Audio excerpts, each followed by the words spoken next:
Je voudrais vous parler de la patience de Dieu en rapport avec le salut. Je commencerai par un premier texte dans le livre de la Genèse et je vais montrer comment Dieu a été patient envers Abraham qui voulait intercéder pour que son neveu Lot ne périsse pas dans le jugement de Sodome et Gomorrhe. Au chapitre 18 du livre de la Genèse, au verset 24, la Bible nous dit, et c'est Abraham qui intercède en faveur de son neveu, il dit à Dieu, peut-être y a-t-il 50 justes au milieu de la ville. Les feras-tu périr aussi, et ne pardonneras-tu pas à la ville à cause des 50 justes qui sont au milieu d'elle? Faire mourir le juste avec le méchant, en sorte qu'il en soit du juste comme du méchant. Loin de toi, cette manière d'agir. Loin de toi. Celui qui juge toute la terre n'exercerait-il pas la justice?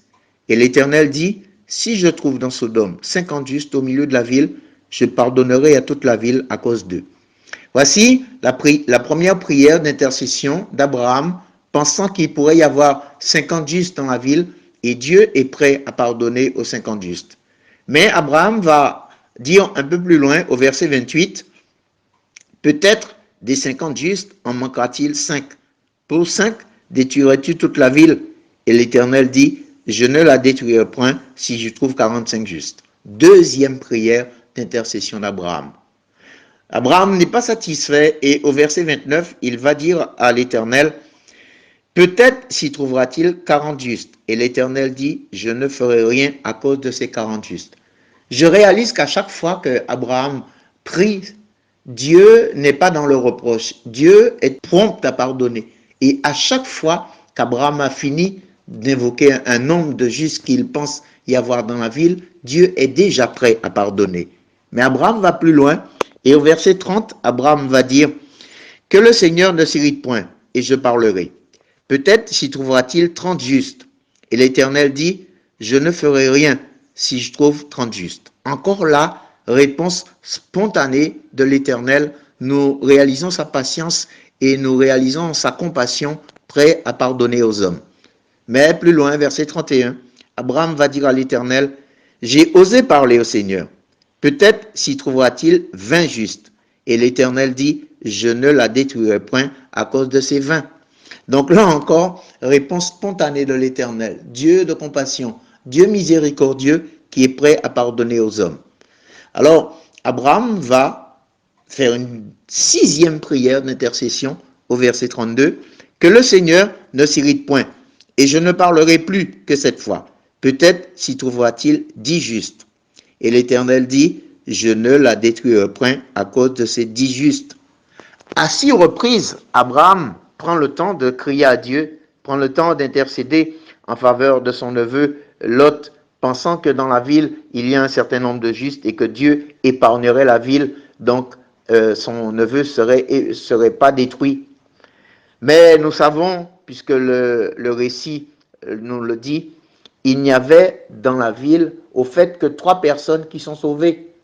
Donc, même cette sixième prière d'intercession d'Abraham ne correspondait pas à la réalité spirituelle de la ville, puisque 4 personnes ont quitté la ville, et nous savons que la femme de Lot a regardé en arrière et qu'elle a été transformée en statue de sel. Là, cette intercession d'Abraham nous montre la patience de Dieu, nous montre comment Dieu, dans sa compassion, ne veut pas faire mourir le juste avec le méchant. Et Abraham a usé de cette patience de Dieu pour obtenir la délivrance de son neveu. Et là, nous pouvons dire qu'il l'a obtenu, puisque la Bible nous dit que Lot s'est sauvé et que Lot n'a pas connu le jugement de Sodome et de Gomorrhe. Je pourrais encore prendre d'autres textes de la Bible pour relater cette patience de Dieu en rapport avec le salut. Dieu envoie Jonas à Ninive pour qu'il crie afin que cette ville se repente. Et la Bible nous montre que Jonas va même pas faire les 3 jours de marche dans la ville, mais juste une journée de marche. Et là, Jonas va se tenir à l'écart pour voir est-ce que Dieu allait juger la ville. Alors, juste la fin de ce livre, Jonas, chapitre 4, verset 10, l'Éternel dit, il parle à Jonas, tu as pitié du ricin qui ne t'a coûté aucune peine et que tu n'as pas fait croître, qui est né dans une nuit et qui a péri dans une nuit.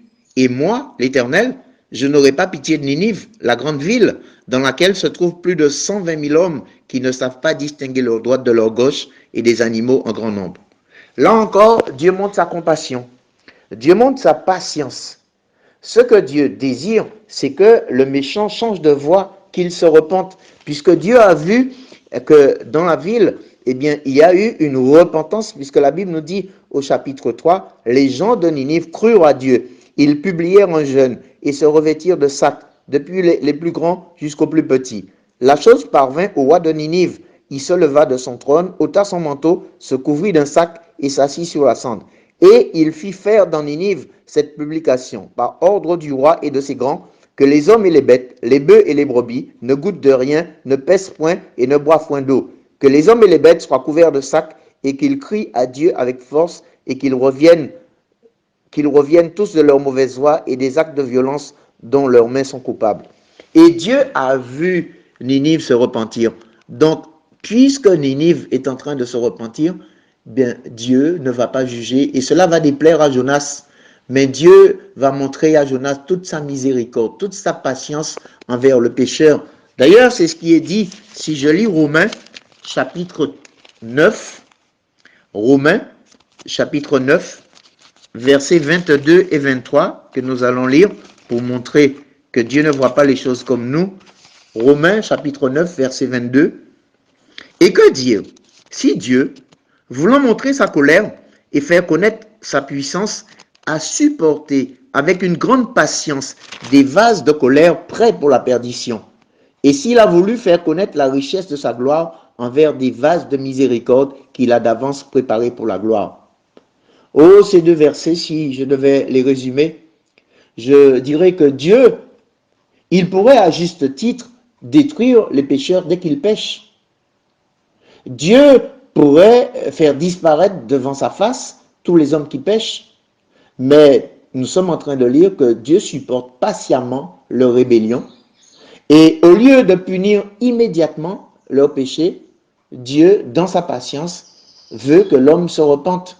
N'a-t-il pas dit, ce que Dieu veut, ce n'est pas que le méchant meure, mais c'est qu'il change de voie et qu'il vive. Et toute la Bible nous manifeste la compassion de Dieu, la miséricorde de Dieu, la patience de Dieu envers le pécheur.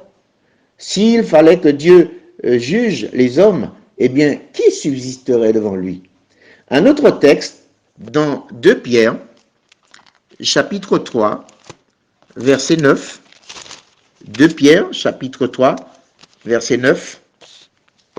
Le Seigneur ne tarde pas dans l'accomplissement de la promesse, comme quelques-uns le croient, mais il use de patience envers vous, ne voulant pas qu'aucun périsse, mais voulant que tous arrivent à la repentance. Là encore, la Bible nous parle du temps de Pierre des moqueurs, des gens qui disaient, oui, mais depuis le temps qu'on nous dit que Jésus va revenir, ouais, mais qu'est-ce qui arrive? Est-ce qu'on n'est pas en train de nous tromper, de nous faire croire? Et on sentait là qu'il y avait de la moquerie. Et c'est pourquoi Pierre va plutôt insister sur le caractère de compassion, de miséricorde de Dieu, pour dire que c'est pas que Dieu n'est pas en mesure de juger, c'est pas que Dieu est impuissant, c'est pas que Dieu s'est relâché, c'est pas que Dieu a oublié, mais je reprends ces mots, Dieu use de patience envers vous, ne voulant pas qu'aucun périsse, mais voulant que tous parviennent à la repentance. Et toute la Bible, toute la parole de Dieu nous révèle ce trait de caractère de Dieu, un Dieu patient, un Dieu qui ne punit pas l'homme dans sa rébellion, mais qui attend plus que l'homme se repente. Alors, ce matin, je voudrais, au travers des textes que j'ai déjà lus, faire comprendre que Dieu n'est pas impuissant, Dieu n'est pas en retard. Et tous les signes que nous avons autour de nous, ces temps que nous vivons, ces tremblements de terre, ces raz-de-marée, ces tsunamis, ces inondations, ces épidémies, ce monde dans cette pandémie de coronavirus et tout ce que nous voyons autour de nous, ce sont comme des avertissements que Dieu est en train de donner à l'homme pour que l'homme réalise qu'il ne peut défier Dieu, qu'il ne peut impunément rester dans son péché. Oui, l'homme est rebelle, l'homme est dans sa rébellion. Et Dieu aurait pu venir et juger les hommes. Mais la Bible nous dit, non, Dieu use de patience. La volonté de Dieu, nous affirme Paul dans 1 Timothée 2, verset 4, c'est que ce que Dieu veut, c'est que tous les hommes soient sauvés.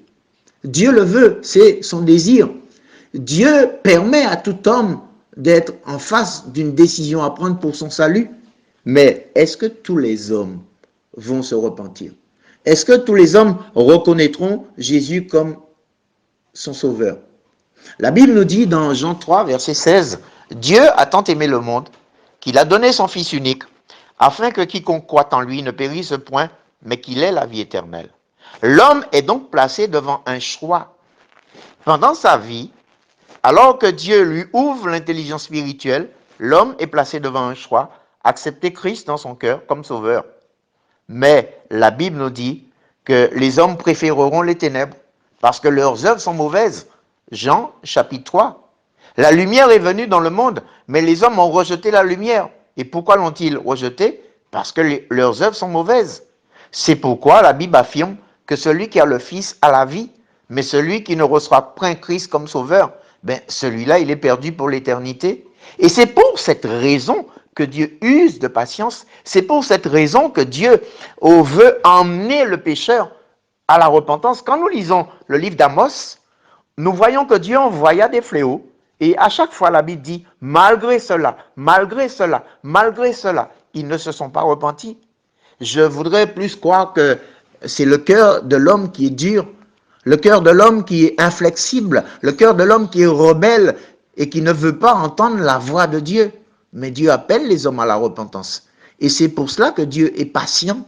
C'est pour cela que Dieu, il ne veut pas juger la terre, mais il prend le temps de laisser à l'homme, malgré toute sa rébellion, malgré toutes ses offenses, Dieu est en train d'attendre et voulant que l'homme se repente. Et je terminerai par ce verset dans Actes des Apôtres, au chapitre 17, Actes des Apôtres, chapitre 17, le verset 30. La Bible dit, Acte 17, verset 30, « Dieu, sans tenir compte des temps d'ignorance, annonce maintenant à tous les hommes, en tout lieu, qu'ils ont à se repentir, parce qu'il a fixé un jour où il jugera le monde selon la justice, par l'homme qu'il a désigné, ce dont il a donné à tous une preuve certaine, en le ressuscitant des morts. » Là encore, nous réalisons que cette patience est là pour nous montrer que Dieu, il veut que les hommes se repentent. Il use de patience. Il pardonne les temps d'ignorance. Il amène l'homme à la conviction de péché, de justice et de jugement. C'est ce que Jean nous dit dans son évangile au chapitre 16. Oui, le Saint-Esprit convainc de péché, de justice et de jugement. Et que fait Dieu? Dans son désir de sauver l'homme, il lui donne la foi pour croire que Jésus est le Sauveur, pour qu'il se repente, qu'il comprenne le sens de la crucifixion de Jésus. Jésus est mort. Il s'est donné en rançon pour les hommes, afin que celui qui croit en lui obtienne le pardon de son péché. Et c'est pour cela que Dieu use de patience. Parce que le Dieu de ce siècle, nous dit Paul dans 2 Corinthiens 4, a aveuglé l'intelligence des hommes pour qu'ils ne voient pas briller la splendeur de l'évangile de Christ. Et Dieu veut, dans sa patience, il veut ouvrir les yeux des hommes. Il veut ouvrir spirituellement leurs yeux pour les emmener à la connaissance de la vérité. Oui, il n'y a de salut en aucun autre.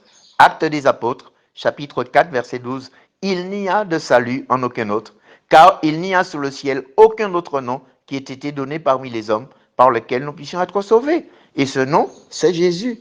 C'est pourquoi Dieu use de patience. Dieu ne veut pas que les hommes périssent. Alors, ce matin, j'appelle à la repentance tout homme, toute femme qui entend ce message et qui doit comprendre que les temps que nous vivons sont des temps d'avertissement. Dieu veut avertir l'homme. Dieu est patient. Oui, ce qui est écrit dans la Bible arrivera, mais Dieu, dans sa patience, permet à l'homme de se repentir. Et c'est pour cela, mon ami, je t'appelle ce matin à te repentir, à t'examiner devant Dieu, à réaliser que si Dieu est patient, c'est pas qu'il est impuissant, c'est pas qu'il s'est relâché, mais qu'il te laisse le temps de te repentir. Alors ce matin, repens-toi, viens à ton Seigneur, confesse ton péché, reconnais que Christ est mort à la croix pour toi. Alors, sois agenouillé devant le Seigneur et humilie-toi afin que tu obtiennes le pardon de tes péchés. C'est là la signification de toute la patience de Dieu, que son nom soit béni.